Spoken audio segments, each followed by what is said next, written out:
Om Swastiastu. Assalamualaikum warahmatullahi wabarakatuh. Salam namo buddhaya dan salam sejahtera bagi kita semua. Pada kesempatan kali ini, kami dari SGDA 1 ingin mempresentasikan studi proyek kami yang berjudul perikarditis akut. Next. Baik, sebelumnya perkenalkan nama saya Agung Widiantika Bayangkara Putra dengan NIM akhir 235. Jadi di sini saya akan menjelaskan tentang latar belakang dari studi proyek kami. Jadi penyakit kardiovaskular itu merupakan penyakit dengan penyebab kematian tertinggi di dunia dan juga termasuk juga di Indonesia. Bahkan di Indonesia itu untuk penyakit kardiovaskular angkanya sampai 15% sebagai penyebab kematian tertingginya. Kemudian dari sekian banyaknya penyakit kardiovaskular, salah satu penyakit yang dapat terjadi itu adalah perikarditis akut.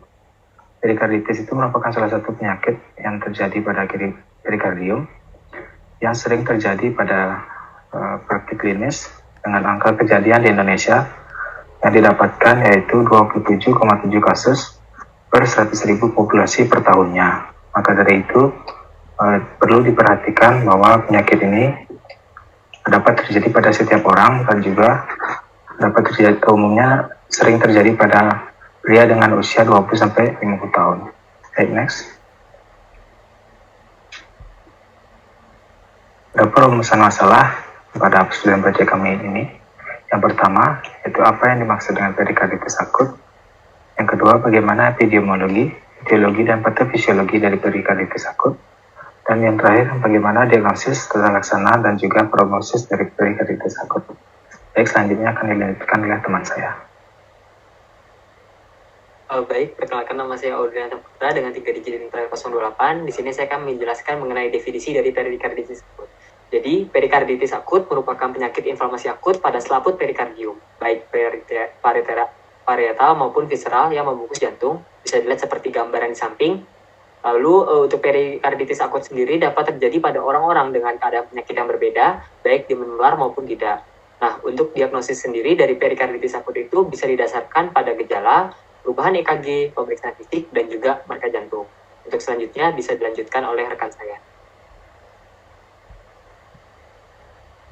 Baik, perkenalkan nama saya Ngurah Bagus Agung, Suryana Dikesvara Dusta Negara. Dengan 3 digit yang terakhir 217, hari ini saya akan mempresentasikan tentang epidemiologi dari perikarditis akut. Berdasarkan data dari Rumah Sakit Umum Daerah Dr. Sudarso di Kalimantan Barat, didapatkan insiden perikarditis akut sebesar 27,7 kasus per 100.000 populasi per tahun. Pada instalasi gawat darurat ditemukan 0,1% kasus pasien dengan nyeri dada dan 5% kasus pasien dengan nyeri dada non-infak miokard akut. Perikarditis akut ini dapat menyerang pria maupun wanita di semua kalangan usia, tetapi insiden paling tingginya ditemukan pada pria yang berusia 20-50 tahun. Baik, sekian dari saya. Selanjutnya akan dijelaskan oleh teman saya. Terima kasih. Perkenalkan, nama saya Junta Sarinanda dengan 3 digit NIM terakhir 123. Di sini saya membahas mengenai etiologi, di mana sini dapat dibagi menjadi 2 penyebab. Yang pertama berdasarkan penyebab infeksi, yang kedua berdasarkan penyebab non-infeksi. Untuk penyebab infeksi dapat dibagi menjadi 4. Yang pertama ada virus, di mana ini sering terjadi, contohnya enterovirus. Lalu yang kedua ada bakteri, contohnya seperti Mycobacterium tuberculosis. Yang ketiga ada jamur, ini sangat jarang terjadi, seperti contohnya Histoplasma dan Aspergillus. Yang keempat ada parasit, ini juga sangat jarang terjadi, seperti contohnya Echinococcus dan Toxoplasma. Selanjutnya akan disampaikan oleh rekan saya. Baik, perkenalkan saya Miriam Walangare dengan 3 digit NIM terakhir 068. Baik, selanjutnya saya akan menjelaskan tentang penyebab non-infeksi.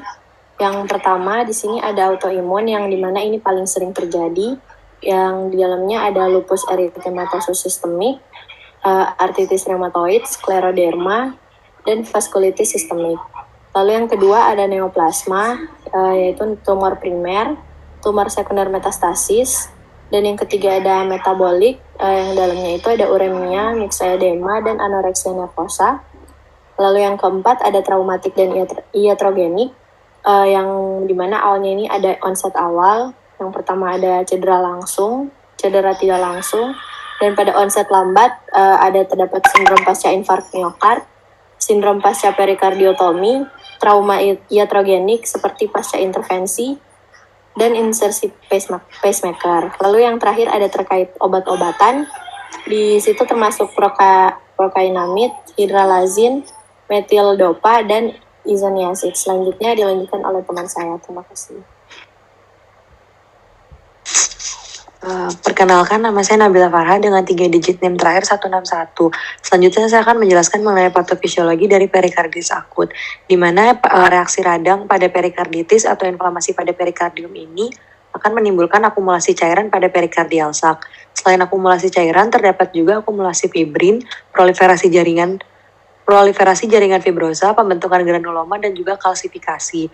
Hal ini akan menyebabkan terjadinya peningkatan tekanan pada jantung, dan jika berlanjut akan terjadi cardiac tamponade. Setelah terjadi cardiac tamponade ini akan menyebabkan terjadinya penurunan dari cardiac output, dan hal ini dapat menimbulkan shock dan juga gagal jantung. Selanjutnya akan dilanjutkan oleh teman saya.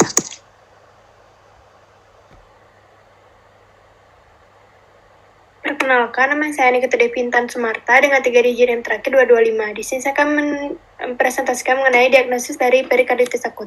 Untuk mendiagnosis perikarditis akut harus memenuhi 2 dari 4 kriteria berikut. Yang pertama yaitu nyeri dada perikarditis. Nyeri dada perikarditis merupakan nyeri dada yang dirasakan oleh pasien dan akan semakin berat dirasakan apabila pasien dalam keadaan berbaring. Yang kedua yaitu pericardial fraction rate. Jadi pericardial fraction rate di sini sangat spesifik untuk perikarditis akut. Biasanya didengar saat melakukan pemeriksaan fisik berupa auskultasi. Yang ketiga yaitu EKG. EKG merupakan suatu metode yang digunakan untuk mendiagnosis perikarditis akut. Hal tersebut dapat dilihat dari perubahan EKG. Perubahan EKG terdiri dari 4 tahapan. Yang pertama ditemukan elevasi ST dan yang konkav di anterior dan juga inferior. Gelombang T naik pada LED dan juga elevasi ST. Tahapan kedua yaitu terjadi pada beberapa hari setelah onset. Ditemukan kembalinya segmen ST ke baseline. Tahap ketiga yaitu gelombang T menjadi inversi tanpa adanya bentukan gelombang Q. Tahap yang terakhir yaitu tahap keempat, gelombang EKG kembali ke baseline seperti sebelum perikarditis dalam beberapa minggu hingga bulan setelah onset awalnya. Yang keempat yaitu efusi perikard. Efusi perikard di sini merupakan bentuk dari berbagai inflamasi perikard. Efusi yang sangat kecil terletak di bagian posterior dan juga inferior dari ventrikel kiri. Biasanya efusi perikard di sini ditegakkan dengan menggunakan pemeriksaan ekokardiografi. Ekokardiografi merupakan metode standar untuk menggambarkan efusi perikard dan juga penebalan lapisan perikard. Sekian presentasi dari saya, akan dilanjutkan oleh teman saya. Perkenalkan, nama saya Yuni Surah Kamal Sayis dengan NIM 102. Diagnosis banding dari perikarditis akut ini yang paling umum common yaitu angina pectoris, esophagitis, gastritis, gastrocolinear refluxitis, myocardial infarction, myocardial ischemia, ulceratis, pleuritis, dan juga pneumonia. Kemudian yang kurang umum atau less common yaitu esophageal spasm, pulmonari, embolisme, dan juga pneumonia thorax. Kemudian yang jarang atau yang rare yaitu aortic dissection atau esophageal dan juga esophageal rupture. Dan dari presentasi saya dilanjutkan oleh rekan saya. Baik, di sini perkenalkan saya Gede Satya Agastia dengan NIM 082. Di sini saya akan menjelaskan mengenai penata laksanaan perikarditis akut. Di sini untuk first line terapinya ada aspirin 750 sampai 1000 mg setiap 8 jam selama 1 sampai 2 minggu. Dan juga ditambahkan atau ibuprofen 600 mg setiap 8 jam 1 sampai 2 minggu, dan juga disertai dengan gastroprotector untuk mengurangi nyeri gastrointestinal.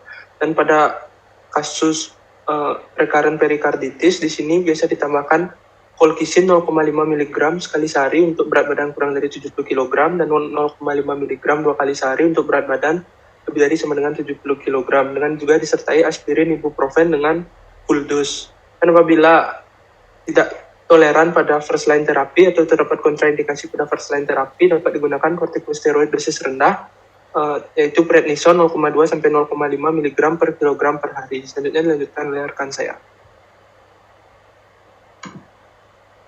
Baik, izin melanjutkan.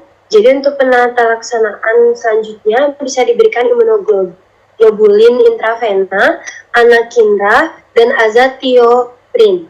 Nah, biasanya itu diberikan pada kasus corticosteroid dependent recurrent perikarditis yang tidak refraktor dengan colchicine. Selanjutnya prosedur lainnya yang bisa dilakukan yaitu prosedur bedah.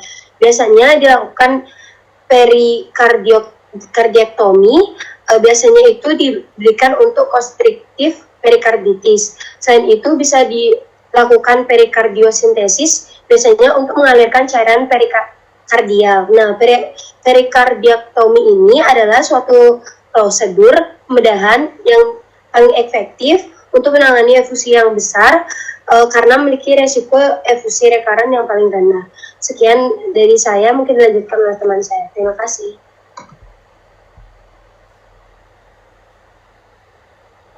Selanjutnya, saya Igustayu Putri Mahardani dengan NIM 058 akan membawakan mengenai prognosis.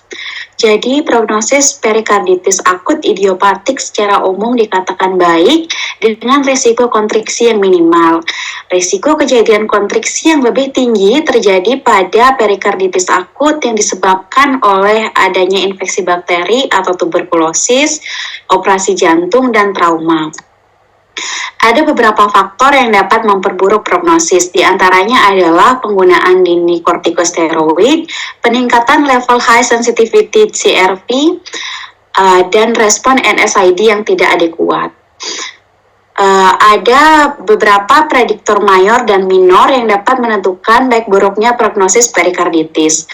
Prediktor mayor diantaranya adalah yang pertama demam di atas 38 derajat Celcius, kemudian onset yang subakut, efusi perikardial yang luas, terjadinya cardiac tamponade, dan kurangnya respon terhadap aspirin atau NSAID setelah 1 minggu terapi. Selanjutnya, prediktor minor terhadap prognosis perikarditis adalah adanya mioperikarditis, adanya imunosupresi, adanya trauma, dan adanya terapi antikoagulan. Sekian presentasi dari saya, bisa dilanjutkan oleh teman saya. Perkenalkan, nama saya Mandiri Yedinata dengan NIM terakhir 201. Akan menjelaskan mengenai kesimpulan.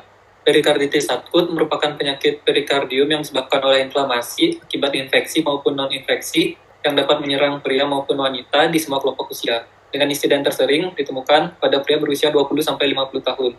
Kejadian perikarditis akut per tahunnya dilaporkan sebesar 27,7 kasus per 100.000 populasi. Diagnosis perikarditis akut dapat ditentukan apabila memenuhi 2 dari 4 kriteria gejala yang ada, lalu disertai dengan pemeriksaan penunjang, yaitu pemeriksaan pencitraan dan pemeriksaan penanda inflamasi. Terapi dapat berupa medikamentosa dan pembedahan. Prognosis perikarditis akut terbilang cukup baik, tetapi beberapa faktor dapat memperburuk prognosis perikarditis akut. Sekian presentasi dari SGD A1. Mohon maaf apabila ada kesalahan. Terima kasih.